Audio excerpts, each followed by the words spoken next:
தினம்தோறும் விளக்கேற்ற நல்ல எண்ணெய் இதயம் நல்லெண்ணெய்.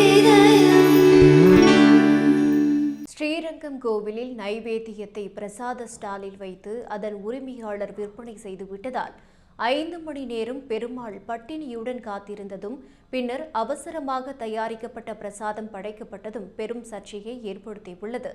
திருச்சி ஸ்ரீரங்கம் ரங்கநாதர் கோவிலில் வைகுண்ட ஏகாதசி விழாவின் 2ஆம் பகுதியான ராப்பத்து உற்சவம் நடந்து வருகிறது. தினமும் மதியம் பெருமாள் மூலஸ்தானத்திலிருந்து புறப்பாடாகி பரமபத வாசல் கடந்து ஆயிரங்கால் மண்டபத்தில் எழுந்தருளி சேவை சாதித்து வருகிறார். அவர் மண்டபத்திற்கு வந்த பின்னர் மதியம் 3:30 மணிக்கு திரையிடப்பட்டு வைகுண்ட ஏகாதசி உற்சவத்தின் போது மட்டுமே செய்யப்படும் செல்வர் அப்பம் மற்றும் வழக்கமான சர்க்கரை பொங்கல், பெருமாள் தோசை, சம்பார் தோசை, வெண்பொங்கல் ஆகியவை வைத்து பெருமாளுக்கு அலங்காரம் அழுது படைப்பது வழக்கமாக இருந்து வருகிறது. இதில் செல்வர் அப்பம் செய்வதற்கான பொருட்களை அன்றைய தினம் அதிகாலையில் பிரசாத ஸ்டால் ஒப்பந்ததாரர் வழங்கியவுடன் அதை வைத்து மடப்பள்ளியில் தயார் செய்து பெருமாளுக்கு படைக்கப்படும். அதன்படி ராப்பத்து உற்சவத்தின் 4ஆம் நாளான நேற்று முன்தினம் வழக்கம் போல் மற்ற அழுதுகளுடன் 3 கூடை செல்வர் அப்பம் தயார் செய்து வைக்கப்பட்டிருந்தது. மதியம் 3:30 மணிக்கு பெருமாள் ஆயிரங்கால் மண்டபத்துக்கு வந்த பின்னர் திரையிடப்பட்டு செல்வர் அப்பத்தை தேடிய போது அங்கு கொண்டு வராததால் பரபரப்பு ஏற்பட மீண்டும் மடப்பள்ளிக்கு சென்று பார்த்தபோது அங்கும் இல்லை. பெருமாளுக்கு செய்த 3 கூடை செல்வர் அப்பமும் எங்கு சென்றது, என்ன ஆனது என்று தெரியாமல் பட்டர்கள் திகைத்தனர்.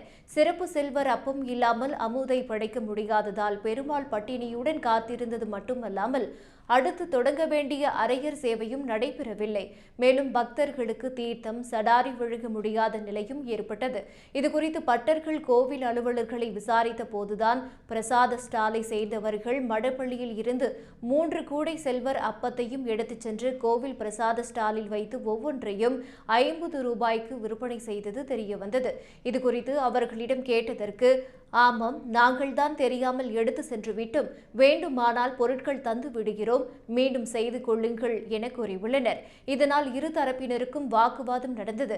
வேறு வழியில்லாமல் மீண்டும் பொருட்களை வாங்கி பட்டர்கள் பலரும் சேர்ந்து மடப்பள்ளியில் அவசரமாக செல்வர் அப்பங்களை தயாரித்தனர். 5 மணி நேர தாமதத்திற்கு பின் இரவு 8:30 மணிக்கு பெருமாளுக்கு அமுது படைத்தலும் அதன் பிறகு அரையர் சேவையும் நடந்தது.